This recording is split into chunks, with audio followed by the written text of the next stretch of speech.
Assalamualaikum warahmatullahi wabarakatuh. Hamdan syukronillah ma ba'du. Allahumma sholli ala Sayyidina Muhammad wa ala ali Sayyidina Muhammad. Selamat datang kembali di Propitika Channel. Channel ini berisikan tentang konten kajian bagi kader HMI. Kali ini kita akan melanjutkan pertemuan kemarin, yaitu masih seputar tentang mission HMI. Kemarin kita telah membahas mengenai hakikat keberadaan HMI, yaitu yang pertama adalah mempertahankan kemerdekaan Republik Indonesia dan mengangkat harkat martabat rakyat Indonesia. Yang kedua adalah mensyiarkan agama Islam. Lalu kemarin pun kita telah membahas mengenai rangkaian mission HMI dari mulai status, asas, kemudian sifat, tujuan, fungsi, dan peran. Nah, kita akan membahasnya lebih lanjut. Nah, sebelum itu kita petakan kembali mission HMI.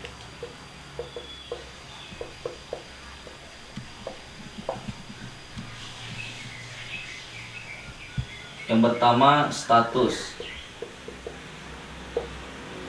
HMI sebagai organisasi mahasiswa. Yang kedua adalah asas. HMI berasaskan Islam. Yang ketiga adalah sifat. HMI bersifat independen. Yang ketiga, tujuan.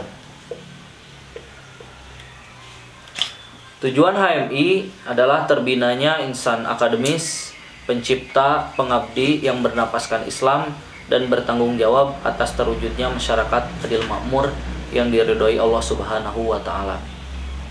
Yang selanjutnya adalah fungsi. Fungsi HMI adalah sebagai organisasi kader. Dan yang terakhir adalah peran. HMI sebagai organisasi perjuangan.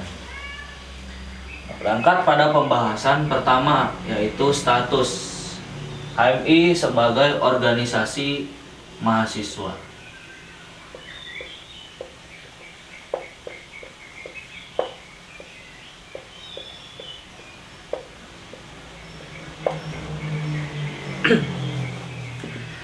Berarti yang mengikuti HMI, syarat pertama adalah dia sebagai mahasiswa. Syarat yang kedua adalah mahasiswa Islam, seperti itu. Sehingga mission HMI yang pertama yaitu status, membahas status mengenai HMI sebagai organisasi mahasiswa. Kita harus mengetahui definisi mahasiswa. Kalau kita melihat KBBI, mahasiswa adalah orang yang belajar di perguruan tinggi. Atau jika kita melihat di internet, mencari definisi mahasiswa, kita temukan di Wikipedia misalkan, mahasiswa adalah sebutan bagi orang yang sedang menempuh pendidikan di perguruan tinggi. Pertanyaannya adalah, apakah definisi tersebut memadai bagi mahasiswa seperti itu? Setidaknya kita melihat Undang-Undang Nomor 12 Tahun 2012 tentang pendidikan tinggi mengatakan bahwa mahasiswa adalah peserta didik di pendidikan tinggi. Namun ada beberapa tujuan di undang-undang tersebut mengenai pendidikan tinggi. Pertama, yaitu tujuan dari pendidikan tinggi adalah untuk mengembangkan potensi mahasiswa agar menjadi manusia yang bertakwa dan beriman kepada Allah Subhanahu wa Ta'ala, berilmu, terampil, seperti itu.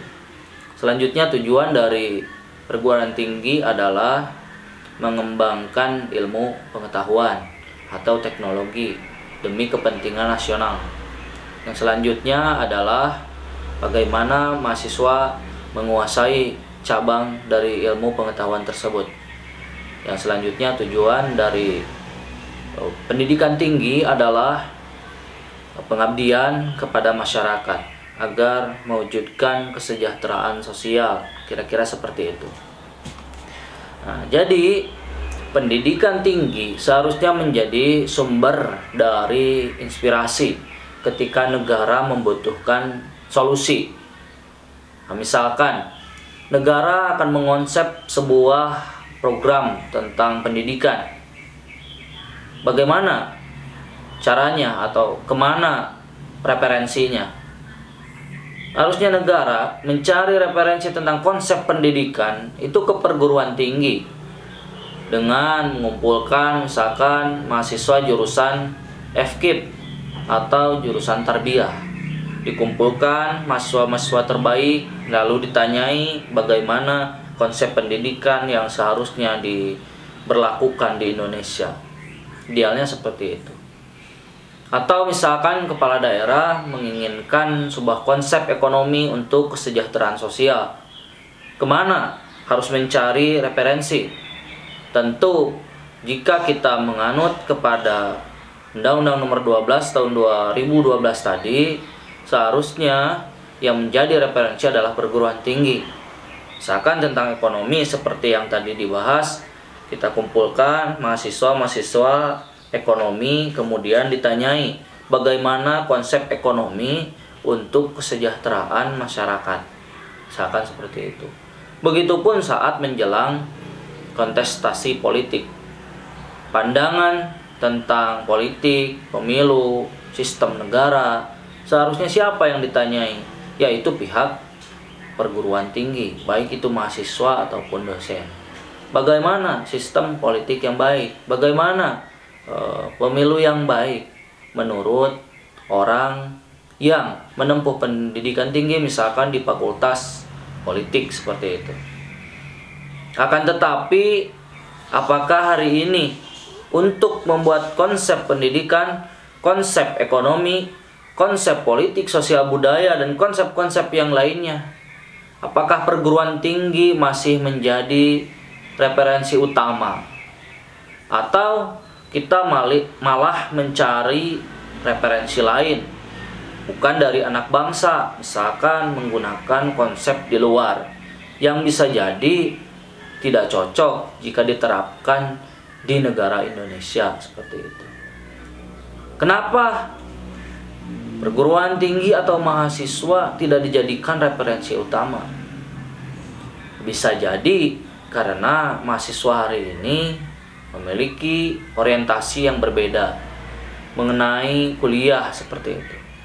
Apakah orang yang kuliah di jurusan pendidikan misalkan untuk menguasai ilmu tentang pendidikan dan berbagai seluk-beluk tentang pendidikan, atau hal lain? Biasanya di kehidupan postmodernis seperti ini, orang berkata, apakah jurusan pendidikan harus paham pendidikan? Kan tidak seperti itu.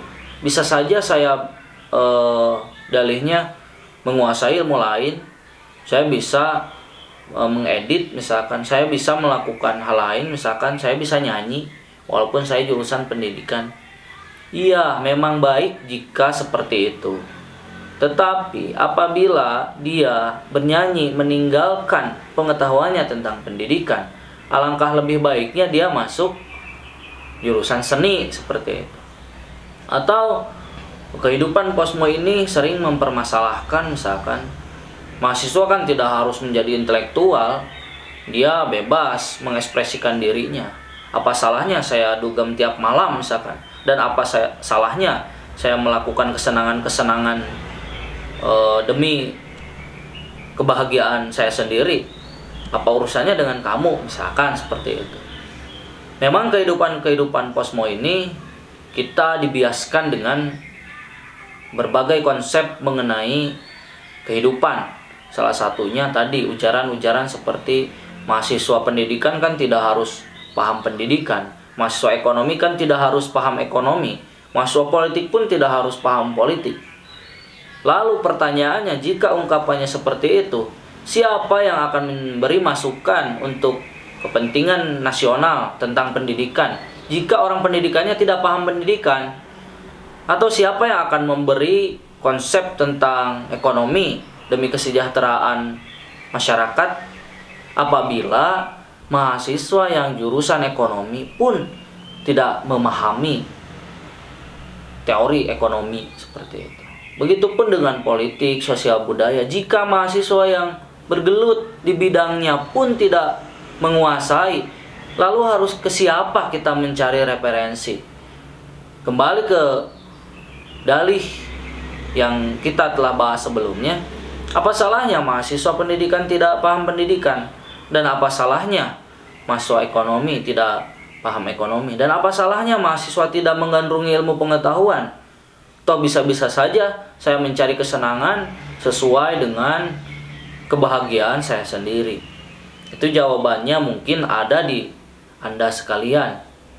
Namun yang jelas, mahasiswa atau perguruan tinggi seharusnya menjadi referensi utama saat pihak negara atau kepentingan nasional membutuhkan suatu konsep demi kebaikan bersama.